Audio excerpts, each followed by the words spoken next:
Alright lads, right, so we're doing the Hunty Zombie weapons tier list today, and the Sledgehammer update is crazy, so I'm going to try to keep this video quick but useful for you, right? So let's just jump in. So first one is Ghost, and mate, this thing is genuinely ridiculous. If you ask me, it's basically the standard for what a divine weapon should feel like. The basic attacks have stupid range, stupid speed, and the skills like Soul Sever and Phantom Onslaught, they all multi-hits, they scale insanely well with cosmetics and pet damage buffs. Like, the DPS doesn't dip, bro, it just keeps going. In my opinion, it's one of those weapons where the cooldown rotation is so smooth, you know if you're stuck. Definitely one of the absolute top performers right now, no question. Easy S+ in my mind. Then you've got Baseball, a weird little rare weapon, and it actually performs way better than it has any right to. The AoE on stuff like Earthbreak is huge, and Double Quake for an 8-second cooldown is pretty nuts. But once you start fighting late game bosses or dents the waves, you feel the lack of mobility and the lower base modifiers. Really fun early, falls off later. I put it in B overall. Anchor next, and this one honestly is one of the tankiest feeling melee setups. Warrior mode is such a slept on ability. That free max HP is massive, and with properly crafted items, the flat damage increases turn this weapon into like a full bulldozer. The AoE on water wraps is clean, water dance feels smooth and clearing normal mobs. In my opinion, the only reason some players underrate it is because they use it without the crafted pieces, and without that it's just good, not insane. But with the full build, it's absolutely S+. Then we've got the Mythic Katana. And yeah, the skill rotation is comfy. Void Shatter into Blaze Burst give you quick movement, and Fleet and Cut is one of the nastiest AoEs out of any melee weapon. You can genuinely delete a whole group of zombies in one animation if they're bunched, but the damage numbers aren't as high as the truly busted weapons, so it ends up really good but not the king. I'd still call it S because of how reliable it is though. Deal Gun after that, and it's super consistent for range players. The uptime is great since none of the cooldowns are painful. You can kite everything while still dealing decent AoE with bullet hell. The issue is, it doesn't have that insane burst other meta range weapons have. But for straight line clearing and safe farming, the thing is extremely dependable. I put it at A. Now the Reaper Scythe, and I've always liked this one because it's basically the default scythe, but everything is just better. Faster swing, better distance, bigger AoE, nicer feeling animations. Nether Sigil ticking damage is underrated too, it just keeps melting mobs that walk into the circle. Overall, great usability for raids and general play, S tier for me. Spinal Blade next, and mate, the reach on this weapon genuinely breaks the laws of physics. Red Strike goes halfway across a room, first barrage has insane hit count for scaling cosmetics and pet damage buffs, and then the Awakening giving you overflow damage after Shatter Fist just makes it an AoE monster. It's one of the best tools in the game for clearing large groups fast, so yeah, absolute S+. Hand Fan. This one's actually really unique. It plays like claws, but with random long-range pokes, which sounds weird, but actually works nicely. Petal Pulse can hit things pretty far out. Twin Bloom Cross gives them clean long-distance line strike, but it doesn't have the raw damage or iframes the top weapons have, so it ends up feeling like a fun hybrid option, just not meta. I'd keep it in A.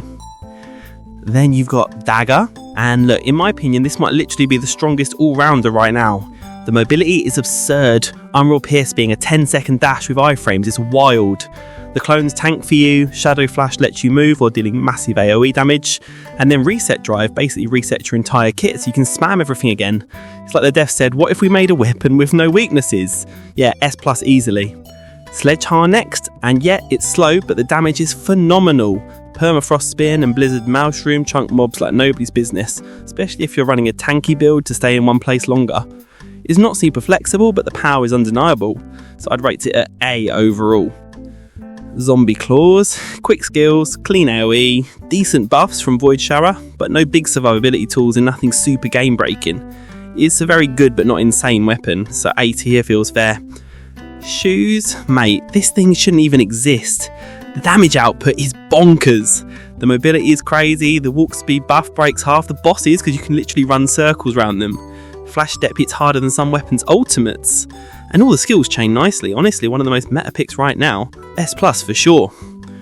Great Sword, basically the gold standard of melee. It does literally everything. Huge AoE, tons of damage, multiple iframes, dash mobility, and the skills feel clean to use. It's probably the most well-rounded weapon in the entire game, so yeah, absolutely S+. Now Priest is kind of interesting. The utility is huge since you can heal teammates, but its actual damage scaling isn't good enough to be top tier clearing, and if your team dodges properly, they don't really need your heals anyway. Still strong in coordinated raid groups though, so I'd keep it in A. Guitar, this one's actually super underrated. Melody Burst and Chord Wave have massive AoE zones. Sonic Rush gives you iframes and mobility, but it still falls a little short of meta just because its scaling isn't as absurd as the top design weapons. Still excellent for clearing crowds though, definitely an A. The Event Scythe, and this one's just super smooth to play. Fast animations, consistent iframes, wide slashes. It's basically melee comfort food. But yeah, not quite as explosive as the higher tier stuff, so I put it in Scythe.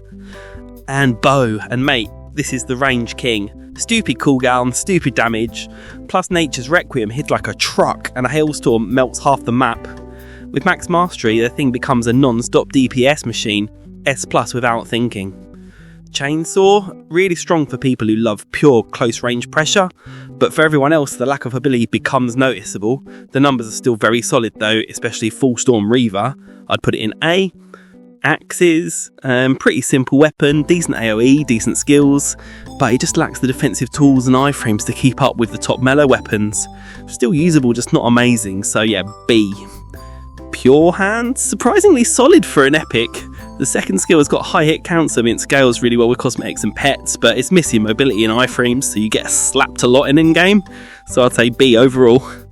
Halloween Sword, big range, good damage, but yeah, it's slow, you have to commit to animations and the timing takes practice, but when you land everything, the numbers are impressive.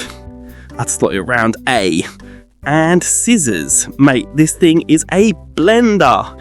The attack speed, the iframes, the mobility, the AoE, everything about it feels like cheating. Destroyer and Pierce Dash are two of the best engaged tools in the game. Honestly, it's right up there with Great Sword and Dagger as one of the hardest performers overall. Absolutely S+. So lads, that's the whole list. If you stuck around till the end, you're actually built different. And yeah, weapon balance might change, but right now this is the clearest picture of the meta I've got. Anyway, I appreciate you listening. I'll catch you lot later.